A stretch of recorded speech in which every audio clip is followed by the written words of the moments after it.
You call the victims meat. Why?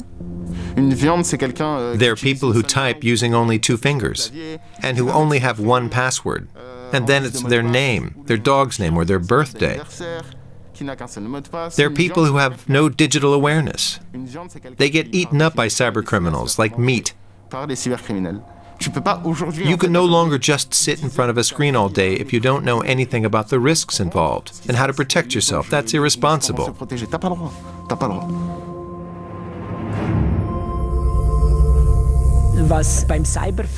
Cybercriminals don't see the suffering they cause. If the computer that controls the oxygen is not working, the hospital will pay the ransom. Why? Because people are about to die.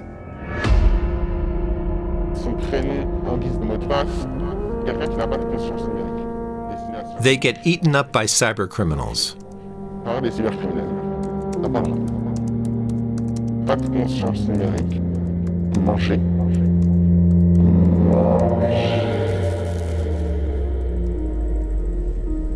Today's hackers wield an unprecedented level of power. They capitalize on the flaws in our hyper-connected world to launch attacks, stealing our money, our documents, and our personal data, even our identities. Anyone can be a victim of this new form of crime, from individuals to companies, from hospitals to schools, and even public authorities. Hackers will stop at nothing. And how far will they go in the future?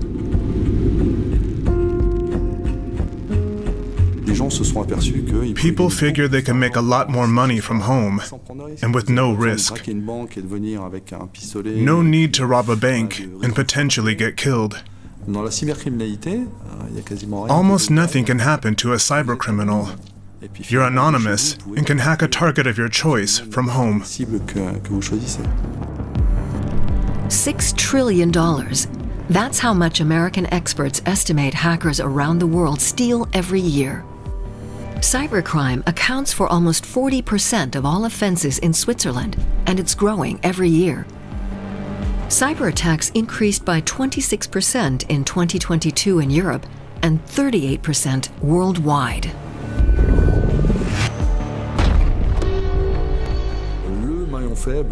The weakest link, hands down, are human beings. You can invent all the security systems you want, but they're no use if people just voluntarily hand over their username and password over the phone, and it happens. A retired Swiss couple is one example. Christian Deleuze used to be a cook, while his wife Dominique worked in childcare. They shared their story in the hope of preventing others from getting conned by cybercriminals. My mother died unexpectedly in May 2022. We were very close, and she lived right around the corner. I started to worry when I noticed her blinds were closed that day. I went over to her apartment and went inside, and I found her dead, lying on the floor.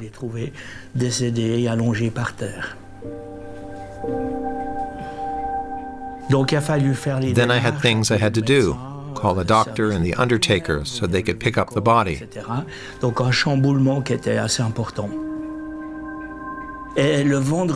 that Friday, I wanted to go online to look for information about obituaries.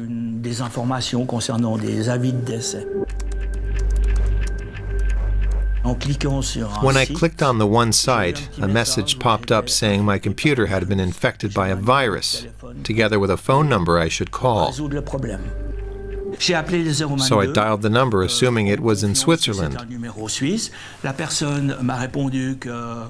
The person told me I had a computer virus and recommended that I get protection with antivirus software called McAfee. Christian provided his credit card details to pay for the antivirus program. He's just one of a growing number of people that fell for a type of online fraud that is well known to police: technical support scams. Nowadays, local Swiss numbers can be used with voice-over IP services, meaning internet-based and potentially from anywhere in the world. It's completely legal. These crooks use a local number from the area of their victim to gain their trust. I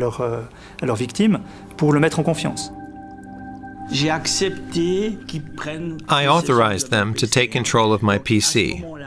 And then the screen turned black, and I was told they would start scanning my PC, that it would take some time, but that this was normal. The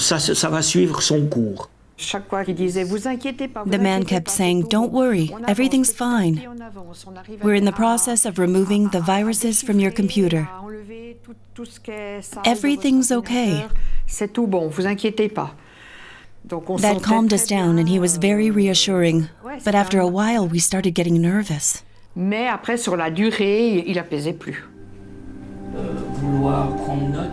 While Christian's computer screen remained black, his cell phone suddenly became very active. He received a total of 9 text messages, each one displaying the sum of 999 francs. And each time, the man on the phone asked him to confirm the removal of a virus.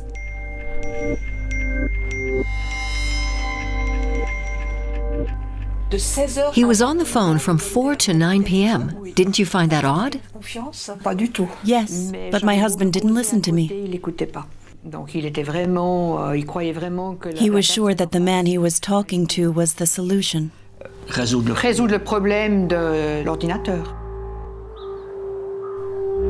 The retired chef called his bank the next day. No withdrawals had been made. But he was suspicious and canceled all his credit cards. A week went by. I then discovered that my Visa card had been charged 10,000 francs. Those 10,000 francs had been transferred to an account in Britain. The bank insisted everything was above board and had nothing more to add. Outraged, Christian Deleuze went to the police. What did you find out? It's under investigation, but it could take several months to get any real information. While 60 to 80% of the victims of conventional offenses contact the police, the figure drops to just 10 or 15% with cybercrimes due to shame or ignorance. Many think there's nothing they can do. But filing a complaint is useful for investigators. It helps us to detect a pattern where Mr. X or Mrs. Y are one of many similar cases, which makes our job a lot easier. We've been able to gather pretty precise information as to who and where these cybercriminals are. It's inhumane. These people should be doing a regular job instead of sitting at a computer, getting rich quick. And they know they're hurting people and entire families. It was a massive blow, really painful. Ça fait très très mal. Ouais.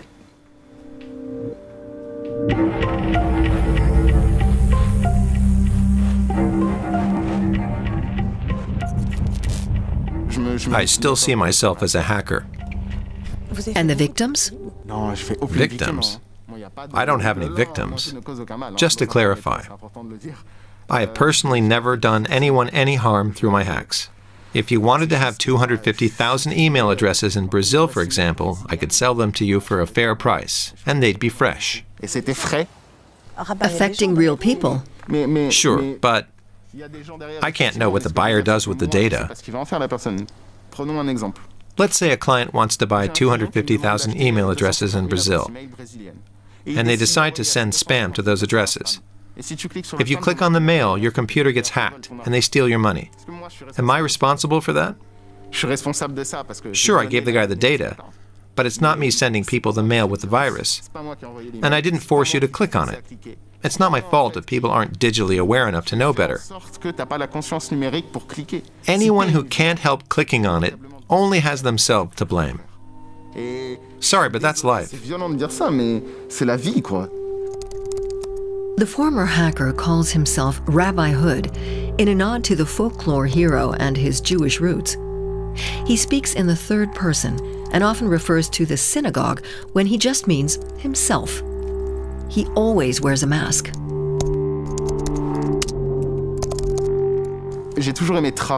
I always enjoyed working. Work is a hugely important virtue. You don't get anywhere without hard work, and there's nothing worse than laziness. But I'm talking about intelligent work. My dad busted his ass to earn 15 euros an hour his entire life, and now he's living in a tiny government apartment on a measly pension. No way am I going to end up like that. I'll do everything to earn 100 times what he did, with a lot less effort.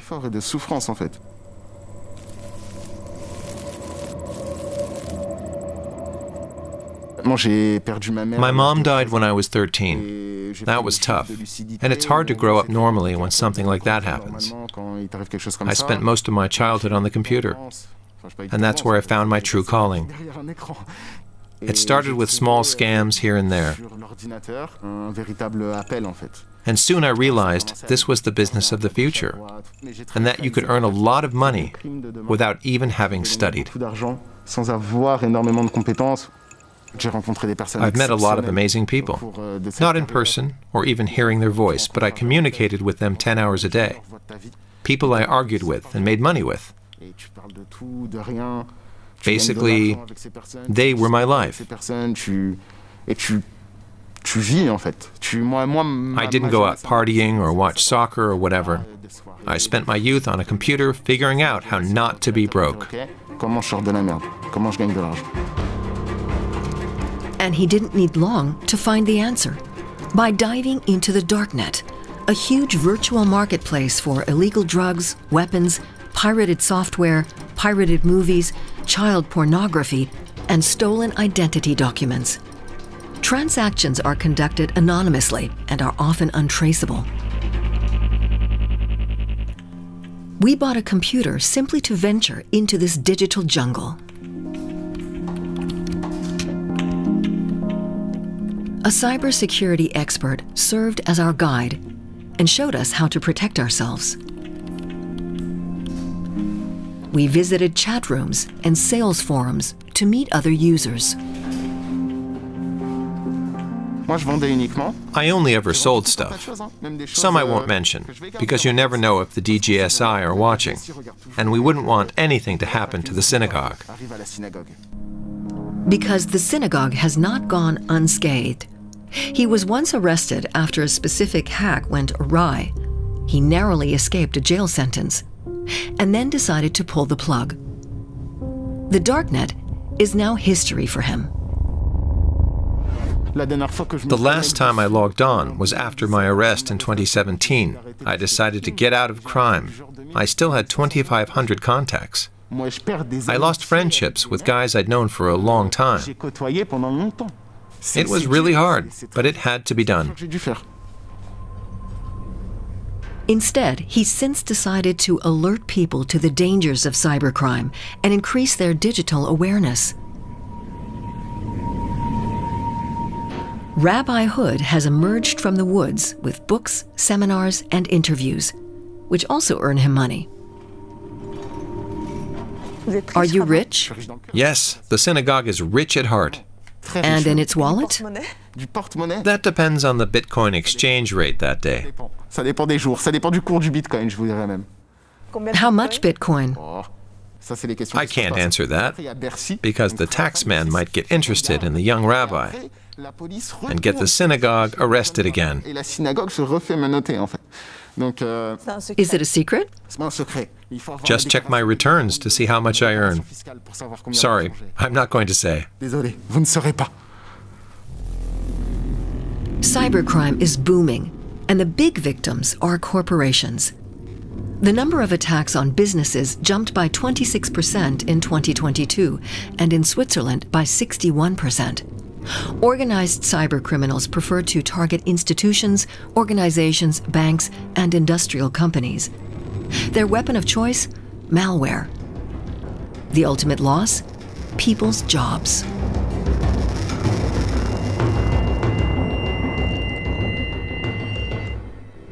This man lost everything, including his entire workforce. Neja Mehta used to be the head of Swiss Windows, a mid-sized company that had close to 200 employees.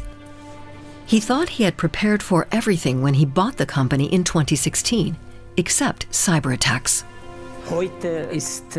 These days, the entire production process, everything, is digitalized. That makes cyberattacks especially dangerous because if the computers are down, everything is down. Production is paralyzed. Life can change suddenly with a twist of fate, as it did in my case. And I still have vivid memories.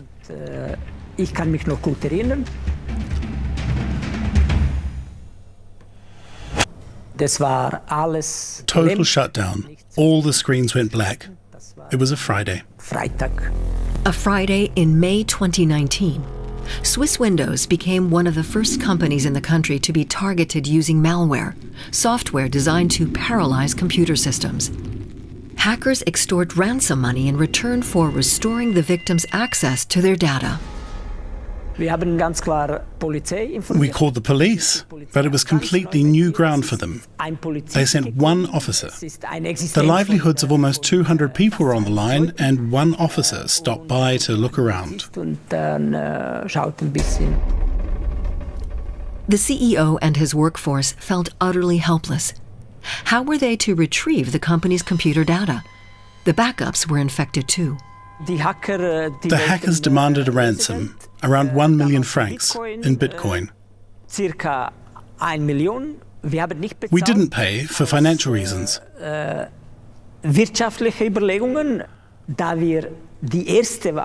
We were among the very first to be hacked, so we weren't sure we'd get our data back.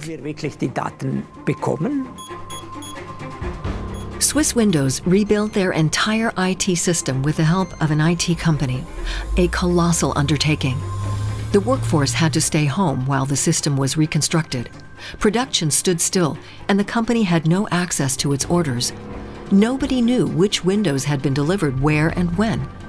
Customers were initially sympathetic, but not for very long. Many then demanded substantial discounts due to delayed delivery. It eventually got so big that Swiss Windows went bankrupt. The company was forced to declare insolvency in February 2022 due to a lack of funds.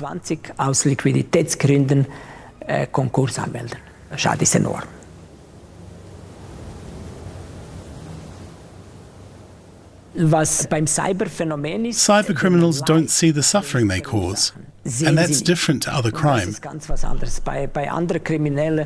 If someone breaks into a store, they can see the extent of the damage. But a hacker sits in a room somewhere in the world and can't see the suffering caused to 200 people, as well as to all the customers and suppliers.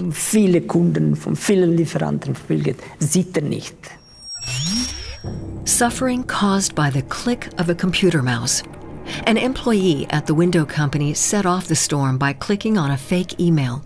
A phishing attack, where opening an email or clicking on a link installs malware on the target's computer.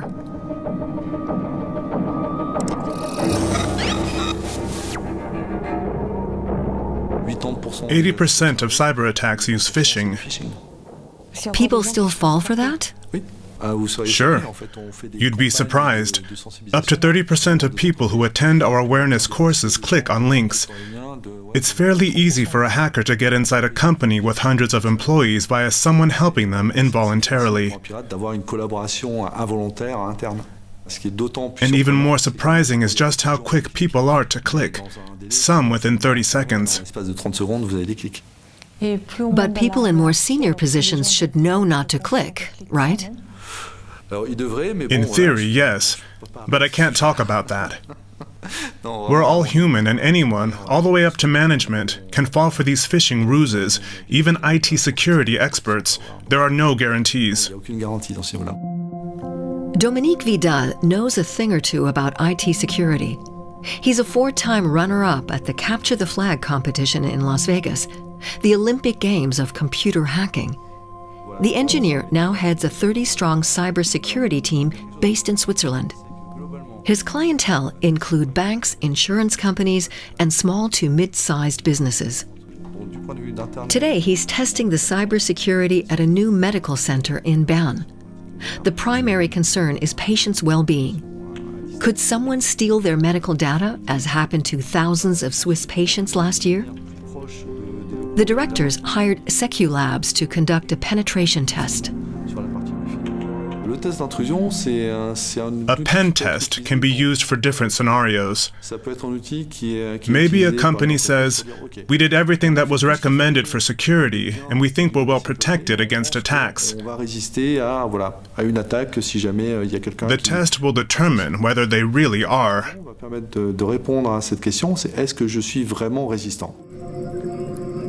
The rise of cybercrime is pushing corporations, banks, and institutions to carry out penetration tests. Hackers generally launch their attacks online, but sometimes physically on site. Some even make house calls. We were given an exclusive invitation to accompany 4 members of Seculabs as they attempt to infiltrate a medical center in Bern. The fake hackers are equipped with hidden cameras. While management have been informed, the rest of the staff have not. Dominique Vidal will follow the covert operation remotely. Conference rooms and doctors' practices are available for rent in the co-working space in this building. The hackers have booked a room.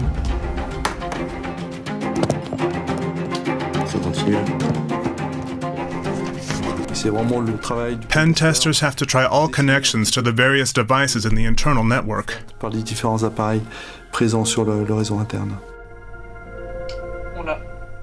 I'm in. Great. Once inside the system, the hackers find confidential documents in recycle bins, as well as weak points and passwords accessible to anyone. We can access tons of medical data, correspondence, computer images of where the patient's pain is, and we even have their personal contact information. One of the pseudo-hackers then tries to find a target and persuade them to insert a USB drive on their computer. Pen tests also involve assessing staff gullibility. Sure. Is it possible to print a document for me? Yes, of course. Yeah, great. A fatal error. The employee will install a virus when they click on the file to print. The hackers will take over the computer in seconds, gaining access to its entire contents and monitoring everything she does in real time. You can check. Yeah, perfect. Yeah.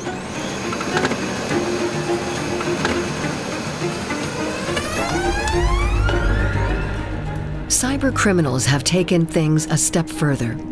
Their latest target is the general population, stealing our personal data and posting it on the Darknet if a ransom isn't paid.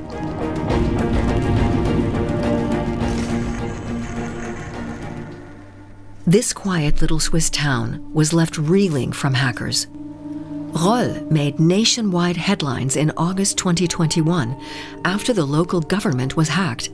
Thousands of confidential documents ended up on the Darknet. Over 5,300 residents were affected, leaving the country stunned. A case that alarms local authorities. And now to the cyber attack. The hackers published residents' personal data. How did it happen? We have to go back 3 months to when Roll was targeted. The IT system was easily restored within 10 days because of good backups. But the nightmare didn't end there. Did they ask for ransom? Yes, we were told to contact them via email, which we obviously didn't do. The official government website itself says that after a cyber attack, you should never pay the ransom. The hackers increased the pressure when their terms weren't met. by publishing stolen documents. The city authorities knew about the documents, but said nothing to the public. A journalist came across the data on the Darknet 2 months later, sparking a media storm.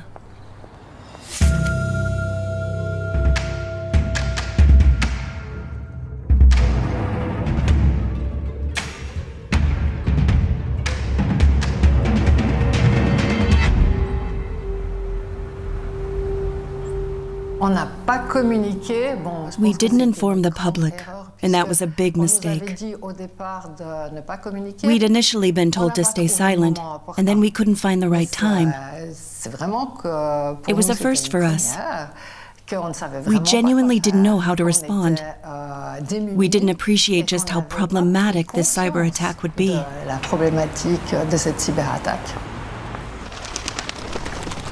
The town should have reported the attack? Definitely. And it did later, after the problem became apparent and it blew up in their faces. The story hitting the media put major pressure on us. People had a lot of questions. We had about 800 requests from residents wanting to know how much of their data was on the Darknet.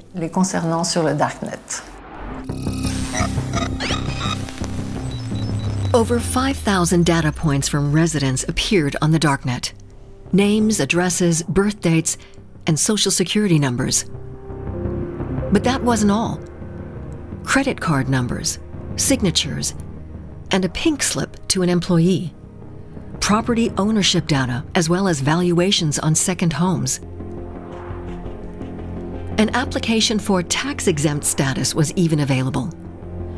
All stored in the depths of the Darknet.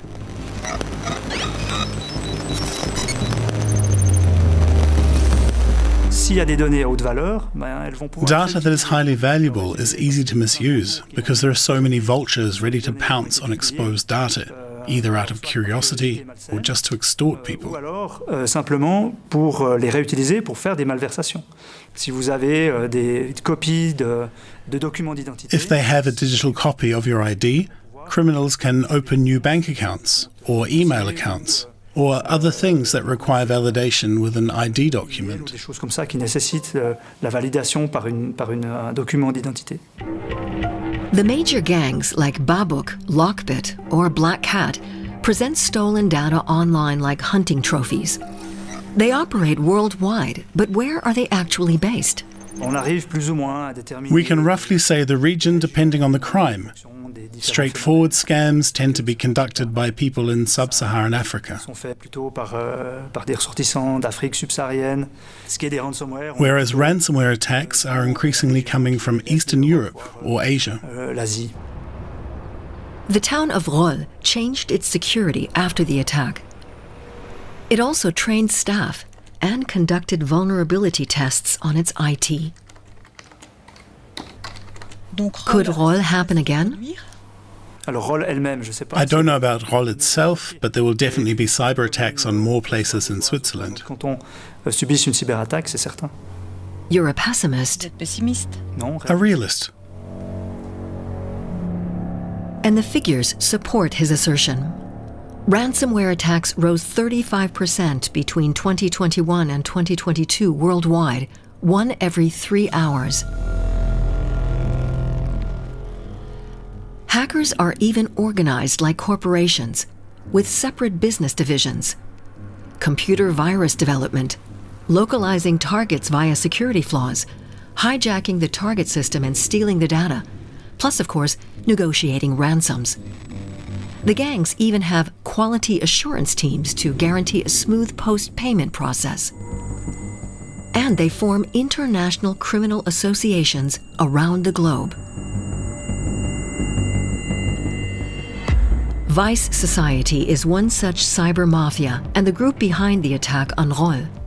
Members refer to victims as partners and showcase them on their website. They even respond to journalists' questions, albeit only via email.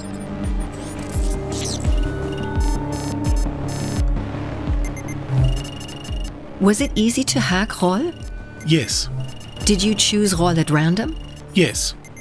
How many hours a day do you work? 12, sometimes 24. When you've started to attack, there's no way to go back or sleep or anything else. You can turn off your PC when you've encrypted everything in the network, or they've spotted you and blocked all ways in. Are you afraid of getting caught?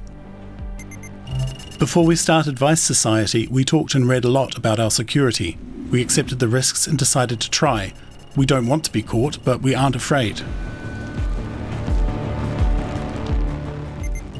Do you feel guilty? No, we're not the ones leaving schools, colleges or hospitals at risk. And we always offer to quickly restore everything. We don't ask for hundreds of millions. It's their problem if they don't pay.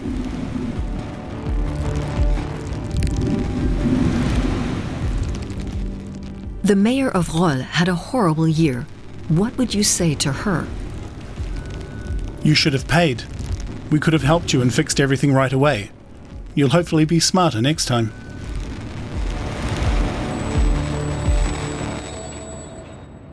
Brash and cynical. Typical for these modern online outlaws. They follow their own logic in this cyber Wild West. But the FBI, Europol, and countless other police agencies are on their trail.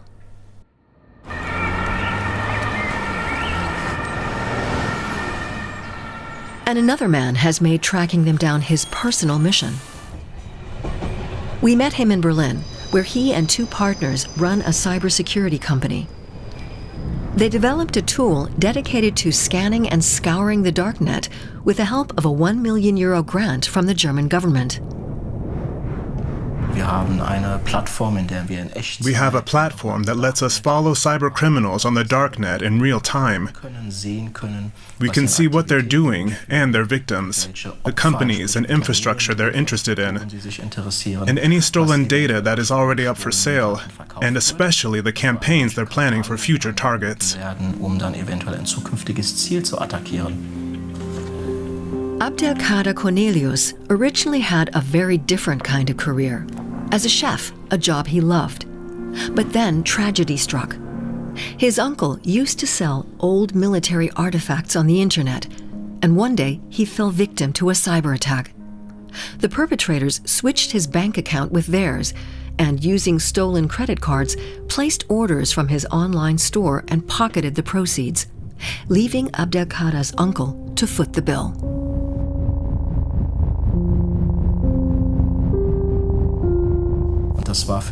That was my personal motivation, to understand how it was possible for someone to destroy another person's entire life and livelihood using a computer or a smartphone. My uncle never recovered from those debts. He never got over it, and he died with what was left of the debt. How much debt? In total? Yes. 476,000 euros. He was so ashamed that he ended up killing himself.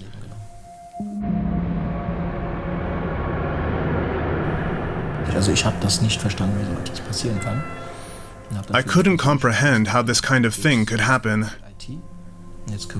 I decided to go into IT and do my very best to ensure that no one else would have to go through this.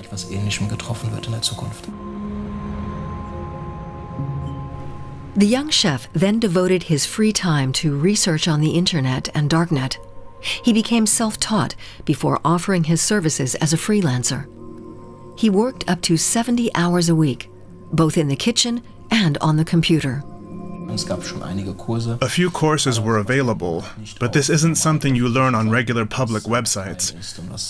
You have to delve deeper to find the right circles if you want to communicate with hackers and understand what motivates them.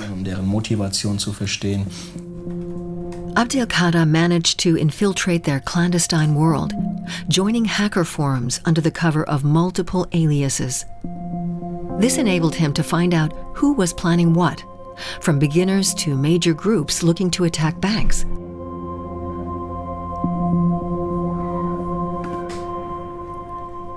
Abdelkader asked a hacker how much he earned. How much do you need to earn close to €500,000? Maybe 14 hours. You can tell these people have never really worked. They've immediately seen how easy it is to make money in cybercrime and have no idea what it means to work hard for your money. They've lost touch with reality. And now if they start targeting critical infrastructure, then even things like hospitals are in danger. Seemingly in their own bubble, the hackers have no qualms about preying on their victims' most personal data and know no boundaries.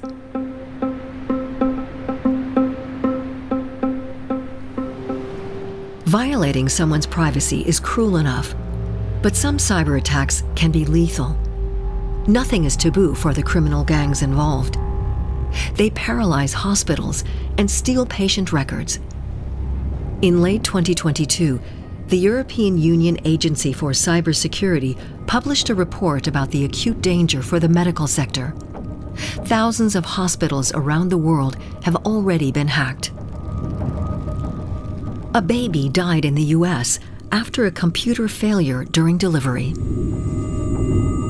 Hacking a hospital is about terrorism, it's about killing people, it's about disrupting a whole culture, a whole country.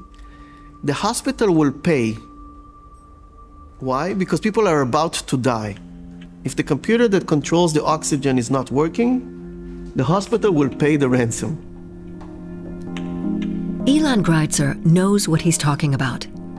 The Israeli cybersecurity expert teaches potential victims about how the attackers think and operate. His insights are in growing demand worldwide. Ilan is a pioneer in penetration tests. Together with other experts, in 2008 he looked at the biggest hospital in Israel for security flaws. You cannot walk into a bank, into the servers of the bank. But the hospital, you can walk and get around, and you can connect your computer to the wall, and you sit there, and nobody would say anything. So we started with that. We worked with a few people in the hospital who knew we were coming in. And then it was so easy. Too easy. So we did it to prove to the country that some sectors are not as protected as the others. We sat with the hospital and taught them how to defend better. We didn't just say everything is better and went home. And then we went actually to the parliament, and we talked in parliament, and the government, not just because of us, but they gave a lot of money to start protecting the Israeli hospitals. A clinical operation of a different kind that left a scar. The Hillel Yafa Hospital in Hadera near Tel Aviv has now enhanced its online security. Hackers gained access to its internal network during the corona pandemic. The hospital has over 2,700 staff members. It began just before 6 a.m. 45 minutes later, we knew it was a cyber attack. We immediately disconnected the hospital's computer systems.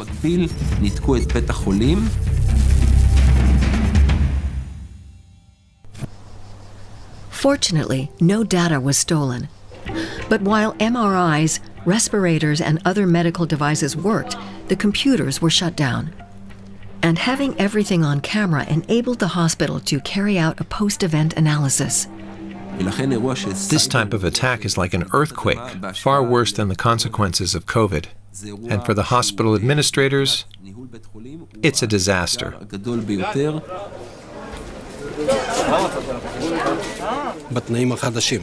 The entire internet shut down immediately. When the computers are working, we can access the databases with 2 clicks. That includes any previous surgery a patient may have had, their medical history. All that information we used to have was suddenly gone.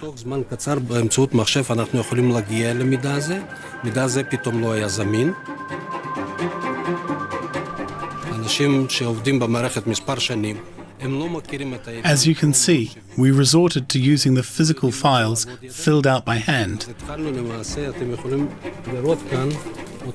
which is what we used to do back when I was a trainee doctor 30 years ago.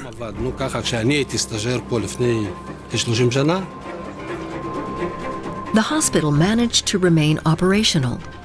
Its management immediately made the news public, while also turning the cyber attack into a textbook case for training purposes. We opened our doors to colleagues from hospitals across the country so they could see what we were experiencing. We invited experts to visit the ER, the delivery rooms, and operating theaters to learn from this chaos.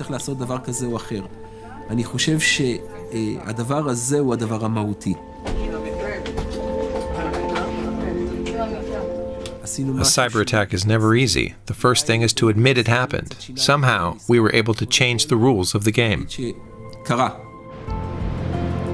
This time, there was a positive outcome. And it does prove one thing, that with cybercrime escalating worldwide, the best defense remains prevention. And another lesson that we all need to heed, that logging on to the internet brings the entire world to our doorstep, and it's a world where not every visitor is a friendly one.